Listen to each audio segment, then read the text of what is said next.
Welcome to day 2 of our virtual ALK Summit. My name is Amanda Nerstad. I am an ALK patient, wife, mom, and this year's ALK Summit chair. We are so excited today. We have a great lineup of great speakers, and I'm really excited for this morning's keynote speaker. First, we want to make sure that we thank our sponsors. If it wasn't for them, we would not be able to put this summit on. So we want to make sure that we thank Pfizer, Takeda, Genentech, Guardant, Roche, Foundation Medicine, and Exact Sciences. I do want to acknowledge and celebrate that today, August 1st, is World Lung Cancer Day. And we also want to ask that everyone please mute yourselves when you're in the sessions, and please use the Q&A and chat features. Also, please look around our homepage and platform within this virtual summit. There's some great resources for you. Next, I want to introduce to you someone who works very hard within our ALK-positive Incorporated group, and he's also one of the nicest men I know. Our Vice President of ALK-positive Incorporated, Mr. Bill Westlake. Thank you. Thank you, Amanda. Good morning, everyone. I don't even think my wife thinks I'm the nicest man in the world, so that's very kind of you, very much. But I want to say hello to everyone in the world right now. I mean, I'm so impressed that we have about 800 participants this year, and a large percentage are in other countries outside of the United States. So I'm extremely excited by that. Before we get started, I just want to say, how simply amazed I am at this conference again, and that our ALK community is really corralling and coming together. And I just love that we're connecting in various ways, information, in our breakouts. We're going to connect together as well, and that's what we really want in a ALK positive conference. I also want to say that I think at the end of the day, what we're all searching for is hope, and we need hope for more life and time with our loved ones. So when someone is newly diagnosed, and I've been there, many of us have, obviously, hope is basically like a leap of faith. But as we're learning from this conference within our ALK community, hope can be manufactured. It can actually be created. And a conference like this, where we learn about our disease and we understand a lot more about the ALK research that we're generating, that is generating hope. So I'm very happy about everyone's input and progress with ALK research and our community. I want to thank Amanda. You've been awesome at this, and we couldn't do it without you and your team as well. I also want to thank our speakers and sponsors, but I also want to thank each and every one of you that are participating in this conference. Without you, ALK-positive wouldn't exist. So I want to make a special announcement with regard to today. This just in this morning. As you know, the campaign that we're running right now to raise funds for ALK-positive, we've had a generous donor that when the conference started was offering $5,000 in matching funds.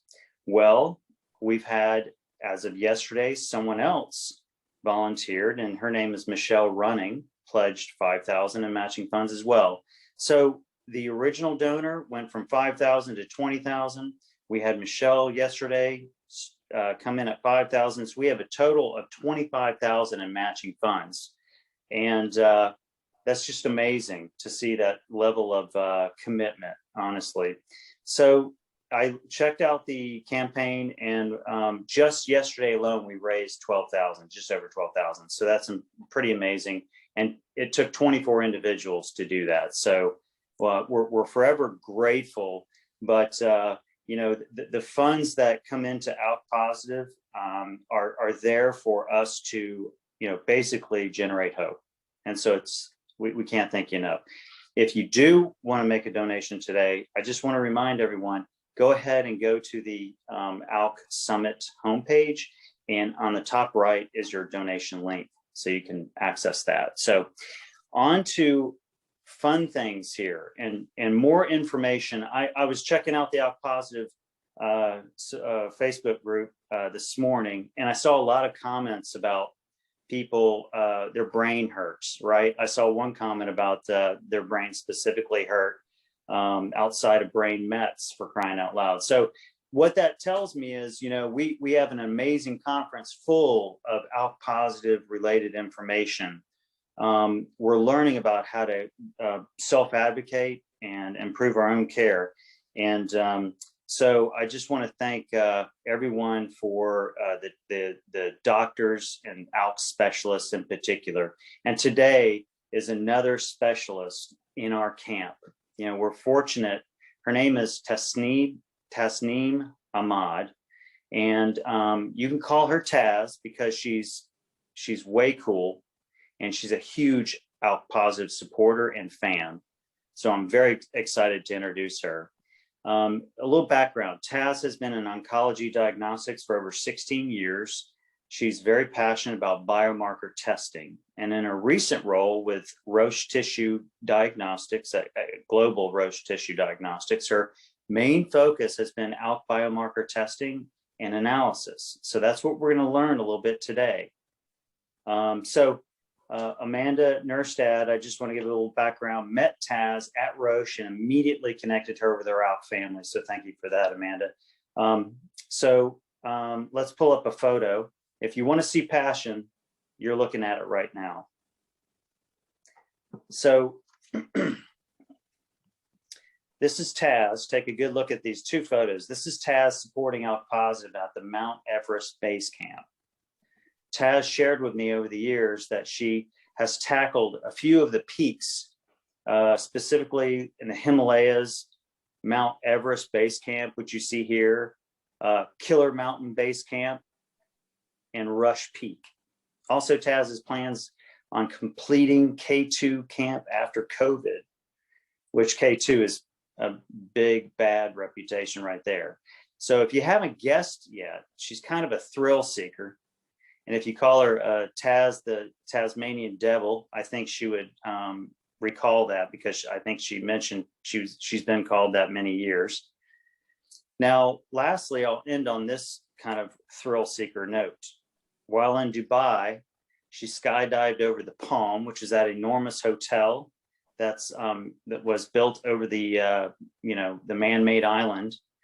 And when she's not climbing mountains for charity, Taz has a passion for flying, and she's training as her to get her pilot's license. So I'm incredibly impressed by her passion and excitement for going outside and beyond in anything she does. So Taz, welcome. Thank you ever so much for that fantastic introduction, Bill. And I can confirm that I am firmly on sea level today in the UK. That's good to know. So thanks again, Amanda, for the wonderful opportunity that you've given me and your team to be here today with the ALK positive group and to meet them virtually. I'm really, really honoured to be here. Thank you. Next slide, please.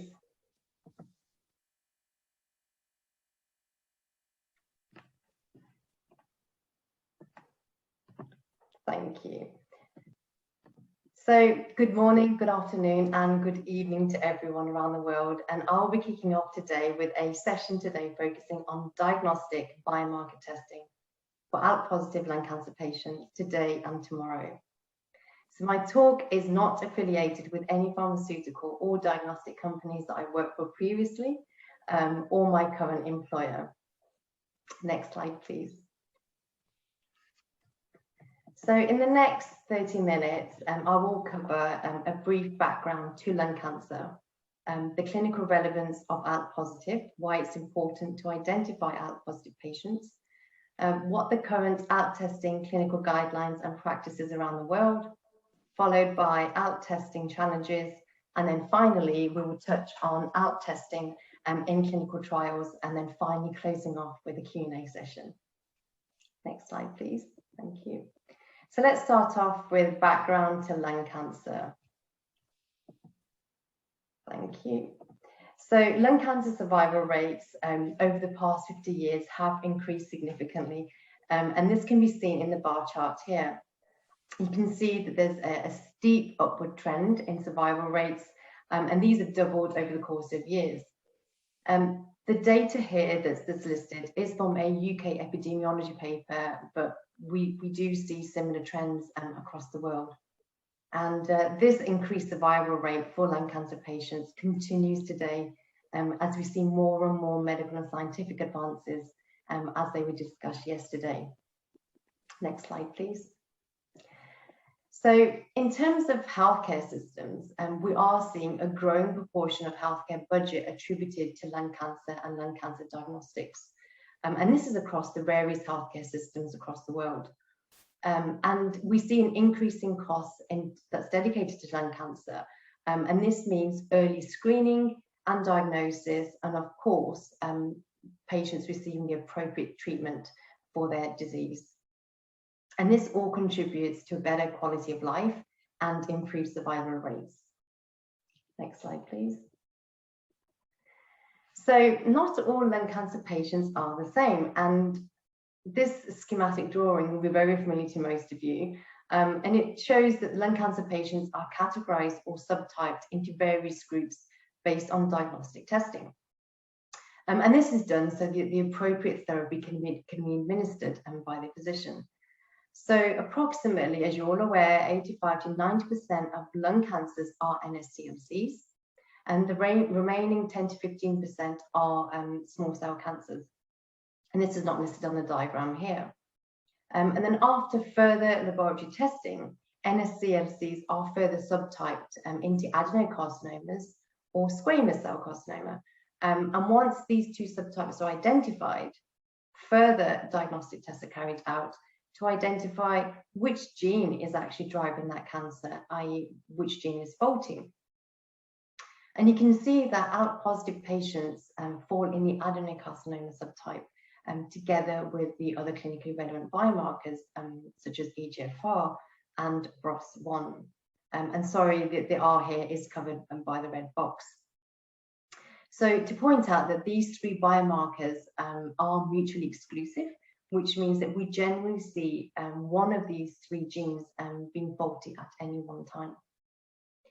Now, in terms of treatment courses for each subtype, they do depend on the gene that's faulty. So I've listed two main therapies here, targeted therapy and immunotherapy.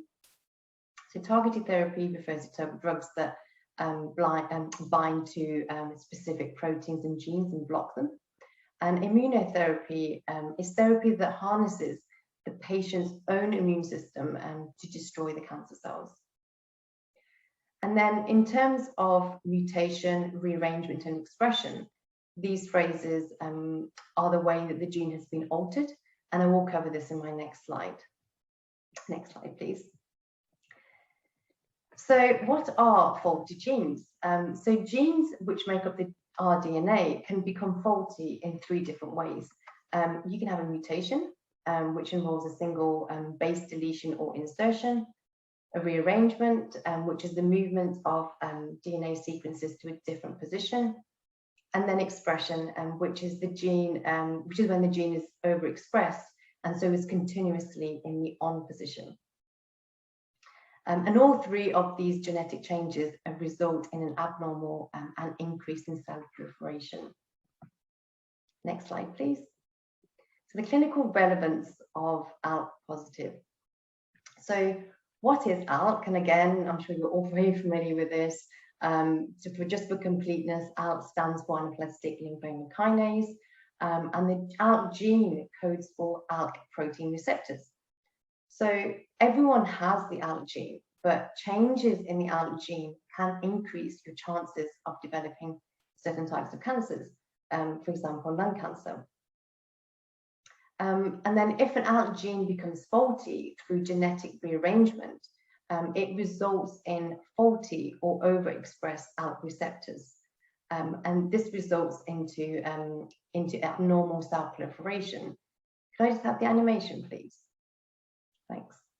And then this is what is termed as an ALK-positive lung cancer. Next slide, please. So How often does this ALK rearrangement occur in lung cancer? So stats show approximately 3 to 7% of NSCLCs are ALK positive, and this range can be geographically dependent. There are 9 different clinically relevant ALK rearrangements, though the most common fusion we do see in NSCLC is the EML4 ALK fusion. So when an ALK rearrangement takes place in lung cancer tissue, it can be detected by laboratory testing. And the 2 micrographs displayed here shows what a pathologist will be able to visualize under a microscope when an ALK test is conducted. And the example that I've showed here is the immunohistochemistry ALK test. On the left, you can see that there is brown staining, and this depicts that the ALK rearrangement has taken place, and therefore the patient is ALK positive. And so this means that the patient is eligible for ALK targeted therapy. On the right, the lung cancer tissue does not have brown staining, and therefore the patient is termed as ALK negative. So in this circumstance, the treating physician may order further diagnostic tests to identify which gene is driving that cancer. Next slide, please. So who is likely to have ALK rearrangements and be ALK positive? So it is NSCLC patients, often younger than 45 years, light or non-smokers, and generally women are far more affected than men. And as I mentioned earlier, the average incidence is around about 4%, though it has been reported that the East Asian ethnicity do exhibit a slightly higher rate. Next slide, please. ALK testing guidelines and practice. So why should lung cancer patients be tested for ALK? So as Teresa mentioned yesterday, the most expensive drug is a drug that does not work. So we really need to ensure that we identify the right patients for these drugs. And ALK positive patients respond really well to ALK targeted therapies. And these therapies are known as tyrosine kinase inhibitors, also known as TKIs. And TKIs are the primary treatment choice by physicians. And TKIs improve the survival by binding to ALK receptors, which in turn then slow down the growth of the cancer. So a few examples of ALK TKIs are crizotinib, ceritinib, alectinib, and lorlatinib and brigatinib. And as an ALK survivor, you may be very familiar with one or more of these therapies. Next slide, please. So when should a treating physician test for ALK? So clinical guidelines recommend routine ALK testing for all lung adenocarcinomas upon diagnosis. And the table here shows the guideline recommendations from international bodies who have all included ALK testing as testing recommended. And this is a fantastic result to ensure that no patient is missed for ALK. And you can also see that EGFR and ROS1 biomarkers are also included in this group. However, BRAF, PD-L1, and NTRK biomarkers, which are other driver mutations of clinical relevance, but testing recommendations for these do vary across the guideline bodies. Next slide, please. So as well as having international clinical guidelines, there is also local guidance in each country. And this paper by Keith Kerr et al. Demonstrates the varying trends across the EU countries in terms of the biomarkers tested, the sequence in which the test is ordered, and the sample type that is used. And the great news is that all the EU countries have included ALK testing in their local NSCLC testing guidelines.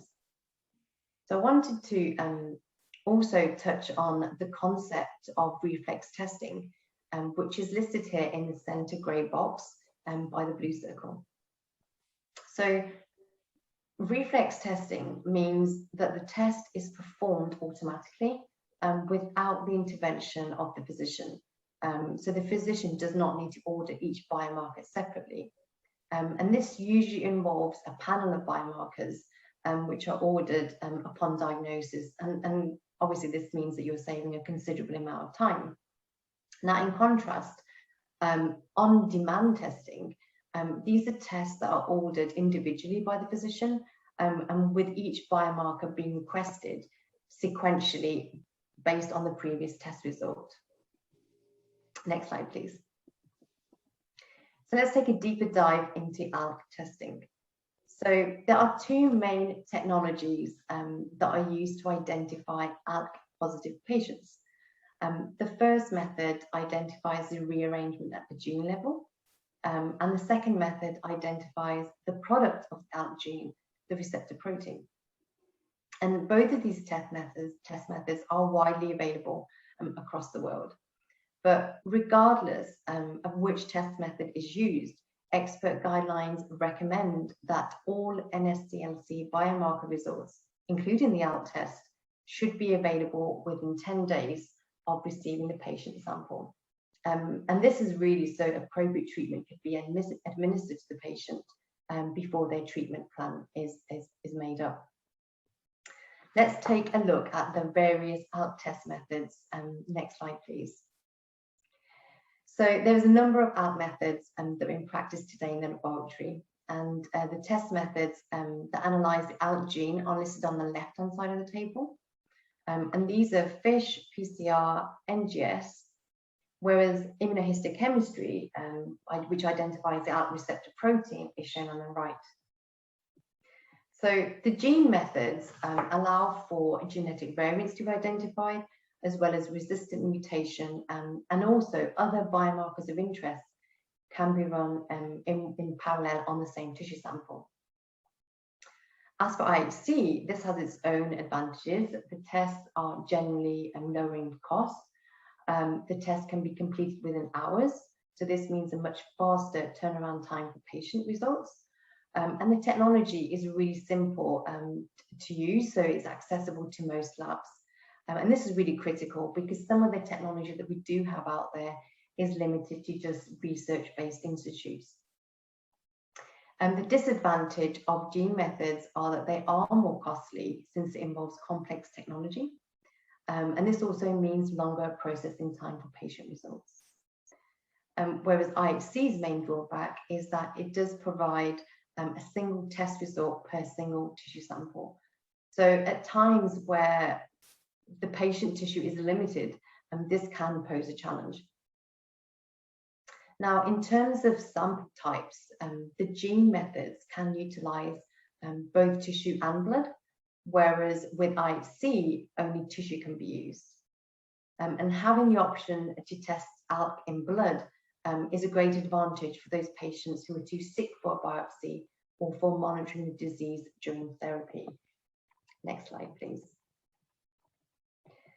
So the different ALK test methods all vary in sensitivity and specificity. And the graph here shows the average rate of ALK positivity with the type of test that is deployed in the lab. And you can see that the IHC method, which just as a reminder measures the protein receptor, has the highest positivity rate of 3.7%, whereas the PCR method is at 0.2%. In terms of sample type, tissue on average has an ALK positive rate of 2.6%, whereas in blood it is 1.7%. And I will touch on this variation in sample type in the next few slides. Next slide, please. So in terms of sample types, we have talked about tissue and blood being the two main specimens for ALK testing. Tissue biopsy is the gold practice when it comes to cancer diagnosis and treatment because it does offer a more in-depth analysis than blood. But of course, there are challenges with accessing tissue compared to blood. So unless tissue is inaccessible or not available, liquid biopsy can be used as a substitute. But tissue is the most preferred option upon diagnosis, since you're more likely to identify a positive patient through tissue. Next slide, please. So in terms of tissue biopsy, these can be obtained in a number of ways, and four of the methods are listed here. The first two methods are conducted under a local anaesthetic, and this is a CT-guided needle biopsy or a transbronchial biopsy. And this is where a flexible tube is inserted through the mouth, through to the windpipe and into the lungs for sampling. Under general anaesthesia, a thoracic biopsy or an open chest biopsy are two methods and where tissue can be accessed. But regardless of which method is deployed to retrieve the tissue, it is absolutely essential that the tissue is fixed appropriately in its current state. So there is no degradation in DNA or loss of protein expression. And I'm really going to emphasize on this point because once tissue is removed from the human body, a process called necrosis starts where proteins and DNA start to degrade. So we need to ensure that the tissue is fixed optimally. And laboratories around the world have standard tissue fixation protocols, but some education and improved practices are in need for some regions. Next slide, please. So as for liquid biopsy, the same sample preservation practice would apply here too. The sample process would be straightforward with a blood draw, and the blood is used to analyze two main components, and these being CTCs, which are circulating tumor cells, and circulating DNA. And both of these components are shed by the tumor cells. And this shedding process can vary in that not all tumors can shed the same amount of CTCs or ctDNA. And therefore a blood draw can yield in a lower ALK-positive rate. And as mentioned earlier on, liquid biopsies do have their advantages for early detection of resistance mutations, and clinicians can monitor any emerging resistance genes before radiological progression. Next slide, please. So let's take a look at ALK testing challenges. Next slide, please. So let's take a look at the first challenge, which is limited tissue. We've talked about this considerably, I think. And we can have limited tissue for two main reasons. So the first is lack of biopsy, where the patient's too sick, or the tissue sample was exhausted for other competing biomarkers. Secondly, labs may outsource ALK testing, which means they send the sample to another lab, and this can often pose its own challenges with delayed patient results, missing blocks, and the patient treatment plan is based on not knowing their ALK status. Thirdly, some patients do not get tested because the physician is just not aware of the importance of ALK testing and ALK TKIs. The technical quality of the ALK test also plays a huge role, and this includes tissue preservation and good quality reagents and diagnostic instruments. And then finally, keeping with the theme of quality, we also need to ensure that pathologists are proficient in the interpretation of the ALK test. Next slide, please. So despite these challenges, advances have taken place over the past few years to increase ALK testing and to identify more patients than ever. And so let's take a look at some of the initiatives. So thanks to expert recommendations, reflex testing includes the ALK test as standard practice. And this means that ALK test is prioritized and conducted upon diagnosis with a panel of biomarkers. Secondly, a significant amount of work has been done on decentralizing ALK testing. And this is thanks to testing technology being more accessible across the board. And I can say that from my experience, the IHC testing is far more decentralized than any other method, purely because of its simplicity, low cost, and ease of access. And there is also a lot more HCP awareness today for ALK testing, and this is done through global congresses, papers, industry, and advocacy groups like yourself. Industry has further played a part in increasing testing rates by sponsoring ALK testing. And this has been critical in regions where funding has been a main reason to why patients have not been tested. External quality schemes have also played a huge role. And these ensure accurate and precise ALK tests are delivered, test results, sorry, are delivered to the physician.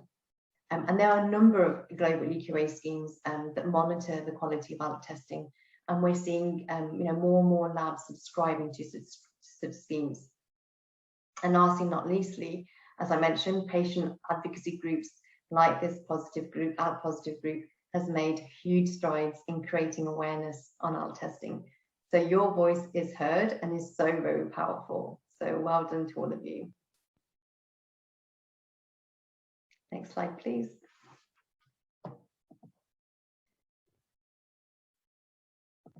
Sorry, just had a notification. Sorry, just get rid of that. So the last topic for my session is ALK testing in clinical trials. So there was a lot of discussion yesterday on clinical trials, but I wanted to touch on ALK testing in these trials and cover the concept of companion diagnostic tests. So the purpose of clinical trials is really twofold: to increase the treatment options to patients and therefore improve survival benefits. So for ALK clinical trials to take place and to, in essence, test out a potential new treatment for ALK patients, these trials require ALK-positive lung cancer patients, and these patients need to be identified through some means of testing. So in clinical trials where the test that's used to identify a subset of patients for recruitment, this is termed as a companion diagnostic test. So potentially a pharmaceutical company can choose any ALK test that's on the market to be used in its clinical trial. And so there can be a number of ALK companion diagnostic tests commercially available. Next slide, please. So listed here are a few of the commercially available ALK tests from various diagnostic companies. And these are split into two groups, depending on what the test is measuring. And some of these tests are companion diagnostics for specific TKIs, depending on which clinical trial they were used in. I haven't differentiated this on the slide here. Next slide, please. So now with my concluding slide, where is ALK testing heading? So ALK testing rates have drastically improved over the past 10 years, so that's fantastic news. And as more and more predictive biomarkers and predictive therapy for lung cancer emerges, there is a need to improve and provide a complete biomarker profile at diagnosis. And this is so the best treatment roadmap can be planned for the patient. And for this reason, we are seeing and will continue to see an increase in NGS testing for ALK. IHC is well established, and there are a number of clinical trials that have used IHC as a companion diagnostic test. And this is with the fact that IHC, as I mentioned earlier, has a number of advantages in terms of access. IHC will continue to have a presence in ALK testing practice. On the other hand, FISH testing is declining because of its complex nature, and we are seeing that NGS and IHC is taking market share from this technology. And then finally, we are seeing a big push and focus on the quality of predictive diagnostic tests, because these tests will ultimately decide the fate of treatment. So quality of the tissue and quality of the test needs to be of a superior standard so that the best treatment plan can be delivered to the patient. Next slide, please. So now with my closing slide, I wanted to thank you all for your time and attention. And I wanted to leave you with this quote: cancer is only going to be a chapter in your life and not the whole story. Thank you. And over to the questions. Thank you, Tasneem. I appreciate that. Very insightful information. Yeah, thank you. I do have a question, a statement and then a question to follow up. The statement is, it's a tragedy that people, rely and trust major hospitals. They might go to community hospitals that don't have the knowledge base that you refer to among the physicians, and they're not even offered the test, right? And then there's a further tragedy that those cases where they are offered the test, and for some reason, the treatment protocol isn't even followed, right? So we've got that terrible dynamic going on. So a lot's being done. I mean, where you're focused now is hugely important. Evidence of the No One Missed campaign that Longevity, AstraZeneca, and some others have created. There's a lot of attention in the last year and going forward about biomarker testing.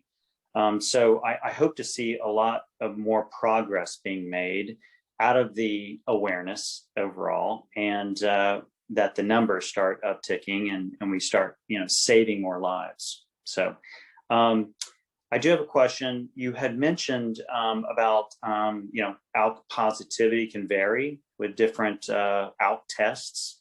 Can you elaborate what is being done to kind of standardize the ALK test results?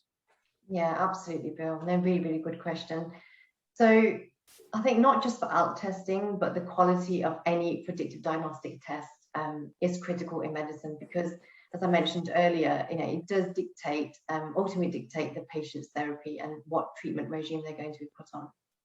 So one of the biggest initiatives that's taken place or has taken place is to address the quality in terms of launching and making sure that laboratories participate in external quality assurance schemes.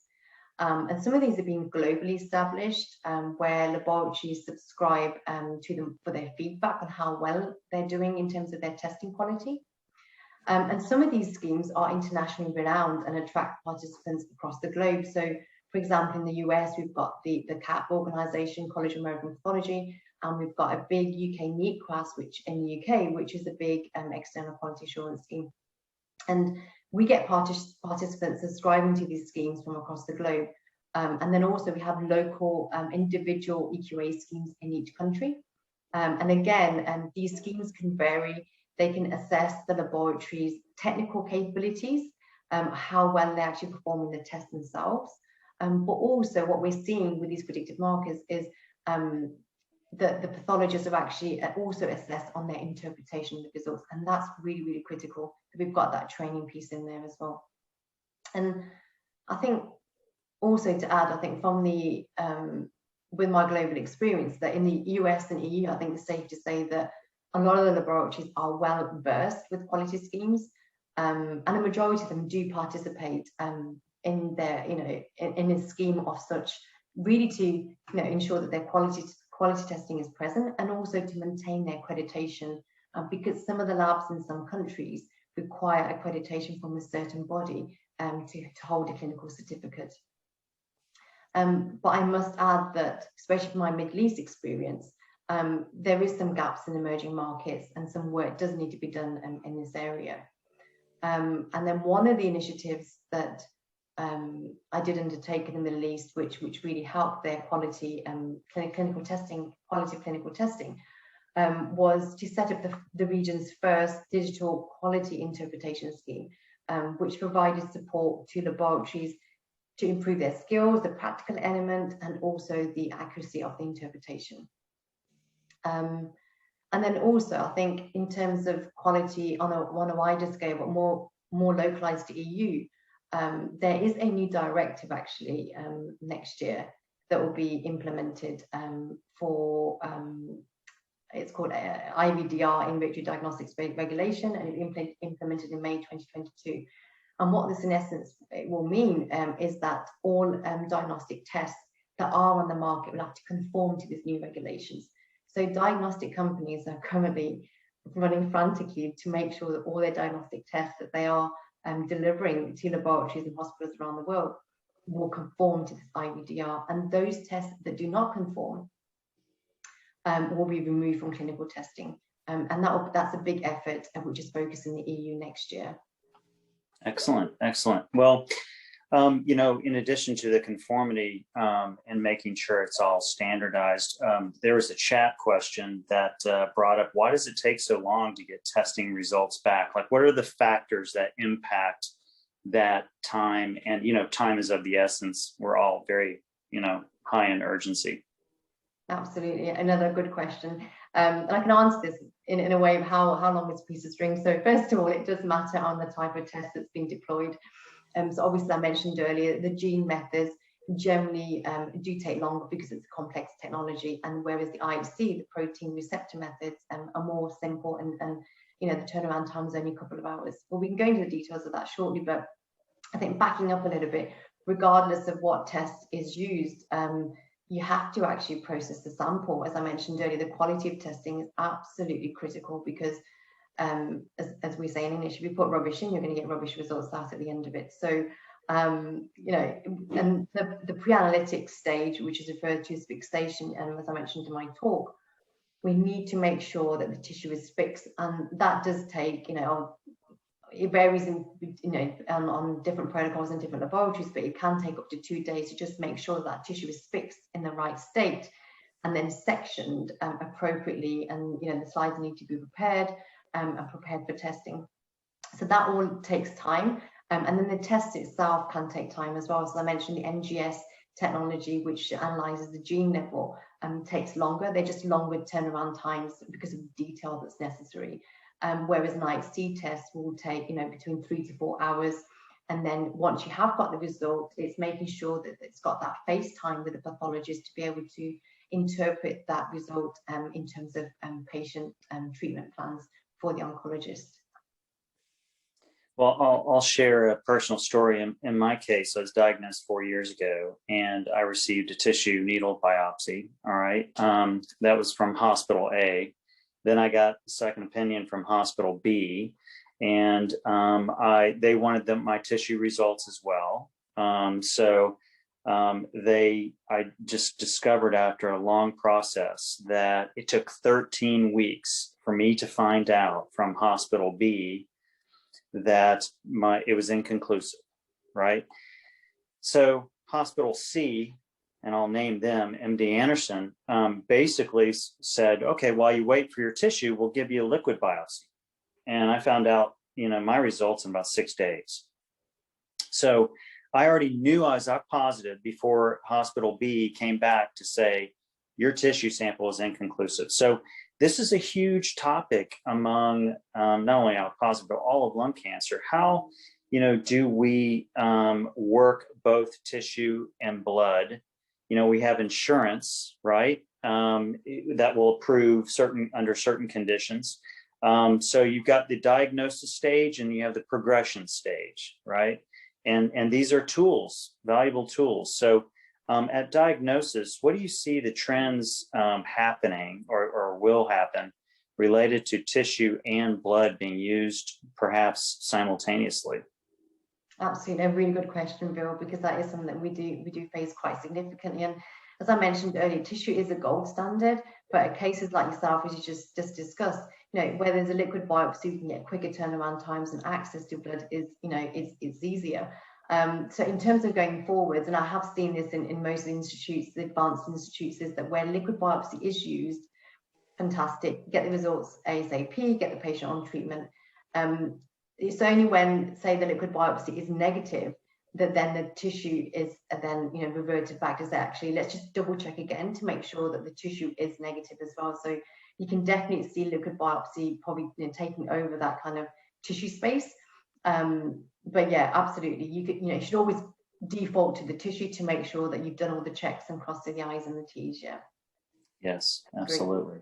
A comment was made by Colin Barton, and he leads our medical on ALK positive Incorporated. He said that the standards for testing are only for adenocarcinoma, and the issue with that is that it leaves out squamous patients. So do you see that evolving in terms of you know, opening that up to all levels of lung cancer?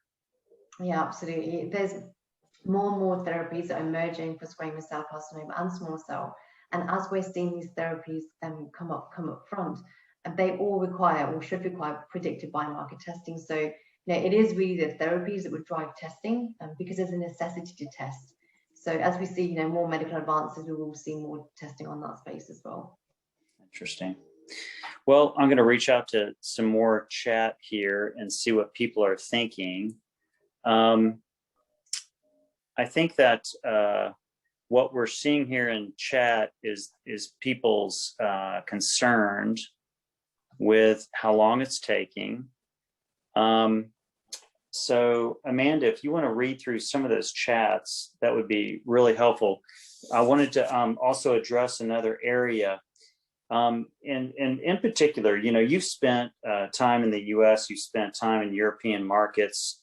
You're looking at all the standardized approaches that they have, but you spent significant amount of time in the Middle East. And I'm curious about what you were able to accomplish there that might be a working model for other countries. And did you see some results out of your efforts there? Yeah, sure, absolutely. Great question again, Bill. So when I did go to the Middle East is a huge region, and you know, I think I was faced with the shock at first because it is quite a different market to what I was to the experience that I had in the US and the EU. And there was quite a lot of differences, and I think the biggest differences between the two, between US, EU, and the Middle East, and I think you can draw the same kind of patterns to emerging markets as well. And as I mentioned earlier, it is really a limited awareness in the Middle East or emerging markets, and that is mainly because, you know, the awareness of ALK testing is really limited to these big institutes that attend global conferences, so they're kind of more up to speed with the local guidelines and what needs to be implemented.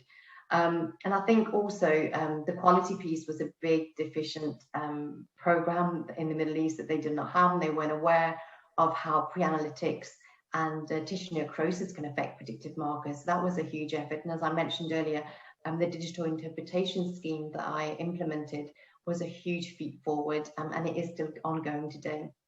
And what they have done with that is we started off with just ALK testing and the PD-L1 test, but it is being expanded to other predictive markers as well, because there's definitely a need there. The other difference, you know, with the Middle East and compared to the US and EU is there is a huge reliance on pharma sponsorship, so which we do see in the other markets, but not to the same extent.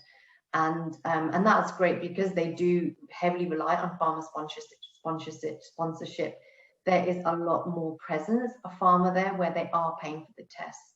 And that's great, but you really need to have a plan forward, because when that funding does end, you know, we need to make sure that local protocols are implemented with the payer to make sure that test is paid for. And some work around that need to be done with the payer, and that's where I focused on as well.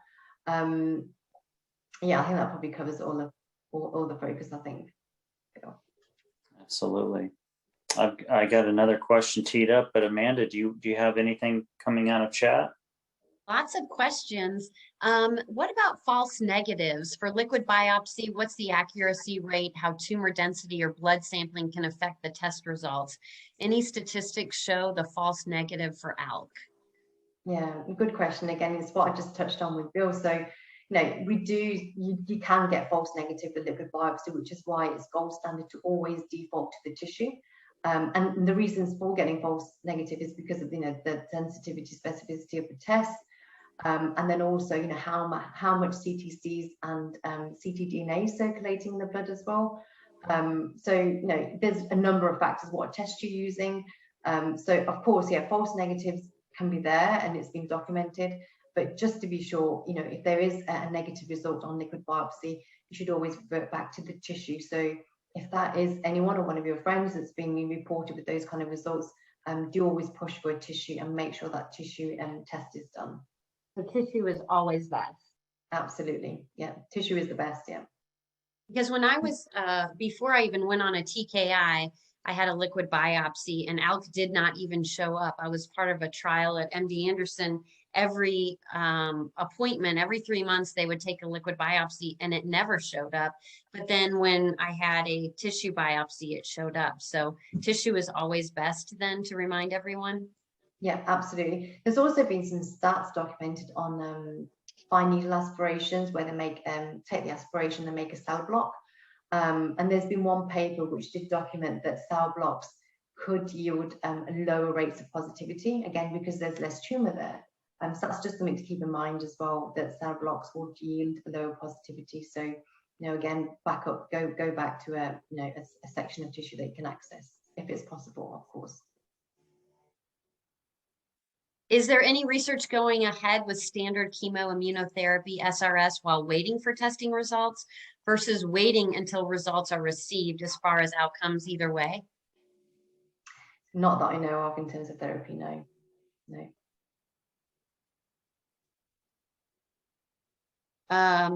Is Tasneem involved in the ongoing marker testing to detect progression? Is it an issue if the original biopsy tissue is exhausted once diagnosed as ALK, or do you need it for comparison when monitoring for progression? So the first part of the question is, I'm not involved in ALK testing right now. I'm working with another employer, so my focus is slightly shifted. So this is the experience that I gained with my previous employer over the course of sort of 16 years.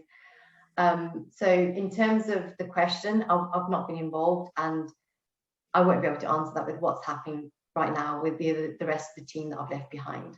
I think it'd be safe or confident for me to leave that question. What do you feel is the biggest unmet need in lung cancer? I think the biggest unmet need would be, I think, twofold, and they would vary on depending on what region you're on, because it is region dependent. I think in the West, it's more about turnaround time and accuracy of results, whereas in the East or emerging markets, it's more about awareness and making sure that the HCPs are aware of what they need to do for lung cancer patients and what biomarkers are out there. Perfect. What steps can patients take with their multidisciplinary team to ensure samples are not compromised, that they are quality samples at the time of biopsy to diagnostic testing? For example, some pathologists are actually staying in the operating room to assess the biopsy if enough tissue or appropriate tissue containing cancer is actually gathered.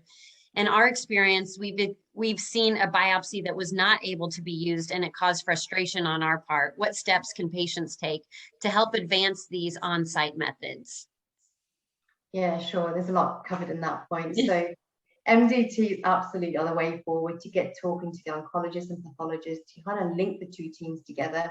And you've just given the example that in the chat box that the pathologist is in the surgery, making sure that the sample is sufficient and is fixed properly, I guess, as well. That's probably not standard practice that all institutes would do, or even the surgeons would recommend, but absolutely great practice if you can get pathologists in there to monitor the sample. But generally, obviously, each institute does have their own local guidelines, where guidelines for taking the sample, guidelines for fixation, and then also obviously guidelines for turnaround times as well. And I think what patients can do is to really, their first port of call is speaking to their physician or the oncologist, is to put that pressure on the oncologist to make sure that when they do take that sample, sufficient sample is taken. Will it be fixed properly? These are the kind of questions they can ask. And half the time, the oncologist probably won't know, or will be learning from you. And then that oncologist can then go back to the pathologist and at the MDT or to the surgeon to say, actually, make sure you take enough sample, make sure it's fixed properly. And hey, pathologist, you must be reading it appropriately. And, are you trained to read the test as well? So ask all these questions to the oncologist, because the oncologist is hidden armor, I guess, in these MDTs. So you can drive your, the war forward with lung cancer testing. So it just goes to show that you do really have to make sure that you advocate for yourself, to make sure once you have progression to make sure that you've got a good sample. Absolutely. I mean, if there's no sample, you can't get an accurate result. Without an accurate result, you won't grant the right patient treatment.